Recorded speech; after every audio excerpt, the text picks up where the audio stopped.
Então, meu nome é Cláudia Rose, eu sou fundadora do SEASME e do Museu da Maré. E contando um pouco dessa história, como tudo começou, na verdade, tem várias histórias, porque o SEASME e o museu agregam várias pessoas, então cada uma tem a sua história de como chegou aqui. A minha história é porque eu nasci aqui na Maré, na Baixa do Sapateiro, que é uma das comunidades da Maré. Eu comecei a participar da Igreja Católica, a paróquia Nossa Senhora dos Navegantes. Na década de 80 era a única paróquia aqui. E aí a capela e a paróquia tinha matriz e várias capelas. Então, eu e outras jovens, na época jovens, a gente circulava livremente por todas as comunidades da Maré, nas capelas, indo e vindo para todos os lugares. E aí, assim, isso criou uma identidade em mim, em outros jovens, muito grande com um lugar. Então, quando a gente criou o SEASME em 1997, a nossa intenção, o nosso objetivo era ampliar as possibilidades dos jovens da Maré entrarem para a universidade, mas não bastava só isso, porque assim, o jovem entrava e lá dentro ele ia ser engolido por aquela estrutura, ele ia negar a sua origem que veio da favela. Então a gente queria criar uma identidade do jovem com o lugar onde ele vivia, assim como a gente, criador do SEASME, fundador do SEASME, tinha essa identidade. Então a gente, junto com o pré-vestibular, criamos também um outro projeto que foi a Rede Memória da Maré, que trabalhava toda a questão da história, da memória aqui desse lugar e junto com os professores do pré-vestibular, a gente começou a trabalhar isso em aulas de cidadania, junto com os jovens, a questão da história, do pertencimento ao lugar, para que o jovem, ao entrar na universidade, não negasse sua origem, mas tivesse forte essa identidade com esse lugar. E aí a Rede Memória, num determinado momento, foi em 98, foi convidada pelo pessoal da Fiocruz a fazer parte do projeto de formação do Museu da Vida. Participando na seleção e formação de jovens de ensino médio, moradores aqui da Maré, que seriam os monitores lá no Museu da Vida. Então, a gente trabalhou durante 2 anos, foi 99, 98 e 2000, nesse projeto.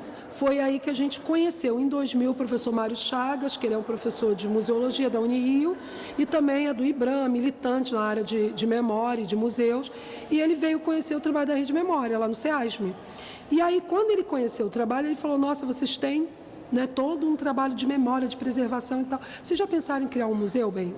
Não, apesar da gente estar trabalhando junto com o Museu da Vida, a gente nunca tinha pensado em criar um museu. Isso aconteceu, por isso aquelas coisas que a gente pode chamar de acaso, mas que eu acho que não é muito acaso, mas que aí, em 2002, final de 2002, o SEASME, participando de um seminário na Firjan, conheceu a dona do espaço aqui, daqui, dessa fábrica, antiga fábrica, que estava fechado já há muito tempo, ela não conseguia alugar, não conseguia vender, então ela nos procurou, ela achou interessante o trabalho do SEASME e perguntou se a gente não queria utilizar o espaço para fazer projetos. E a gente imediatamente disse sim, vamos conhecer. E quando a gente chegou aqui e conheceu o espaço, a gente viu assim, nossa, mas tem tudo a ver com o trabalho da memória, que esse espaço fica na Avenida Guilherme Maxwell, antigo caminho do Porto de Inhaúma. No final dessa rua batia o mar, a rua ao lado do museu é chamada de Rua Praia de Inhaúma. Praia não existe mais, foi tudo aterrado, mas aqui no final da rua tinha um porto, tinham estaleiros, e isso é o núcleo original de ocupação dessa região aqui, com os pescadores ali na enseada, de Inhaúma. Então a gente viu que tinha tudo a ver e a gente resolveu fazer aqui um projeto os projetos culturais do SEASME com a Casa de Cultura da Maré. E em 2013 a gente assinou o comodato com a empresa Grupo Libra de navegação e ocupamos então o espaço com ações culturais, até que em 2004 saiu o primeiro edital do programa Cultura Viva, o edital dos pontos de cultura, e a gente inscreveu o projeto Museu da Maré. Já nessa discussão de museu, que começou desde 98 lá no Museu da Vida, que ganhou assim uma relevância maior a partir de 2000, conhecendo o mar e participando de vários eventos de museus, e aí com o espaço em 2003 e com o edital em 2004, a gente resolveu então escrever o projeto Museu da Maré. E a gente ganhou o edital. Em 2005, a gente começou a trabalhar toda a parte conceitual do espaço e a ocupação. Como é que a gente faria para ocupar, a partir da discussão conceitual, como é que a gente materializaria isso aqui, nesse espaço desse galpão.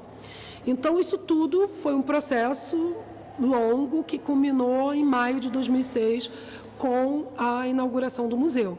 E de lá para cá, a gente já recebeu mais de 50 mil visitantes, a gente tem parceria com inúmeras instituições e grupos que utilizam o espaço do museu, parceiros nossos e também oficinas culturais nossas, projetos desenvolvidos pelo museu. Tem os jovens em parceria com a FAPESC, que são bolsistas do programa Jovens Talentos, que eles estão aqui, recebem uma formação e são monitores, né, do espaço. Tem as oficinas culturais que trabalham várias linguagens artísticas. Tem o Arquivo Orosina Vieira, que é uma homenagem a uma das primeiras moradoras. Então, isso aqui, na verdade, está impregnado de vida. Eu diria que o museu, me perguntaram assim, o que é um museu comunitário? Eu diria, olha, para mim, todo e qualquer museu tem que ser comunitário, porque o museu ele tem que dialogar com a comunidade, ou do entorno, do território onde ele está localizado, ou a comunidade de interesse dele. Se é um museu de arte contemporânea, tem que estar dialogando com os artistas que trabalham arte contemporânea. Então, assim, o museu tem que estar sempre dialogando com a sua comunidade. Então, todo museu tem que ser comunitário. O Museu da Maré, ele não é um museu comunitário. Ele é porque todo museu tem que ser. Mas, na verdade, eu chamaria o Museu da Maré um museu de base popular. É um museu que ele trabalha a questão da museologia na primeira pessoa. Nós falamos de nós mesmos. Só que é um museu que fala de si próprio, mas não fala só para si, não fala só para os moradores da Maré. Não é um museu que está aqui para ser um gueto, né? Mas é um museu que fala de si, sobre si, para si mesmo, mas fala também com os outros, dialoga com os outros. Então, é um museu que não está no monólogo, ele está buscando sempre um diálogo, porque a gente entende que é assim que se constrói uma memória, que é uma memória participativa, que mobiliza, que transforma.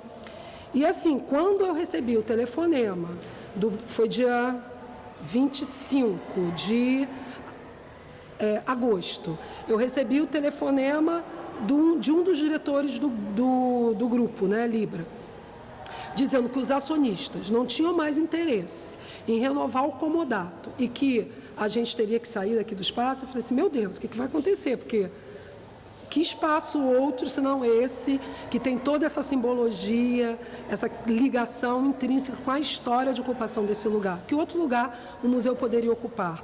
E aí ele falou, né, não, tem problema, vocês não precisam sair amanhã. A gente vai dar um prazo de 90 dias para vocês desmontarem tudo. Então, assim, gente, sem a percepção ou sem o conhecimento do que é esse espaço, do que esse espaço significa, não só para a Maré, mas para todas as pessoas que vêm aqui visitar.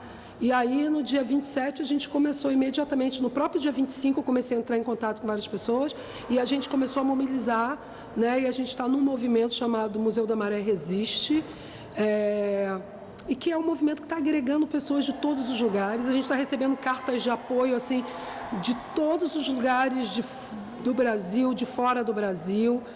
Então, a gente, com todo esse movimento, essas manifestações de apoio, de solidariedade, a gente realmente percebe, o Museu da Maré não é um museu do gueto, né? É um museu para a cidade, é um museu para o país, é um museu para o mundo, está mobilizando muita gente. E a reação assim, mais tocante é dos moradores. Chegam, quer acabar com o museu? Que isso? Que história é essa? Não vamos deixar. Quer dizer, os moradores veem isso aqui como deles, é um espaço deles, que eles não vão deixar que uma empresa pegue e claro, legalmente, o espaço pertence a eles, o imóvel é deles, a gente sabe disso. Só que assim, moralmente, todo um engajamento, todo um trabalho, toda uma ocupação que não diz respeito só ao grupo que está coordenando isso, mas diz respeito a muita gente. E assim, tirar o museu daqui é atravancar, atrapalhar todo um projeto que não é só nosso, é um projeto político mesmo de mudança e que envolve os moradores, que envolve pessoas de outros lugares, pessoas que estão sendo solidárias. Então, assim, é o que a gente, na verdade, quer é reforçar isso. Assim, o Museu da Maré é importante para cada um, para mim, particularmente, é importante, que participei da fundação, mas que, independente disso, a gente percebe hoje, o Museu da Maré não é nosso só, não é mais, ele já nos ultrapassou e muito, e ele pertence a muita gente que está extremamente incomodada e que quer realmente que o Museu da Maré continue aqui. E aí, assim, o Museu da Maré me representa, o Museu da Maré representa um monte de gente e essas pessoas estão unidas. E se a gente não conseguir, né, com a mobilização, com a união, a gente vai resistir até o último momento, né? Mas, não sei, a gente queria resolver isso no diálogo, mas nem sempre o diálogo resolve as questões, infelizmente. Então a gente está fazendo um apelo aqui, gente, vamos estar aqui a favor do museu.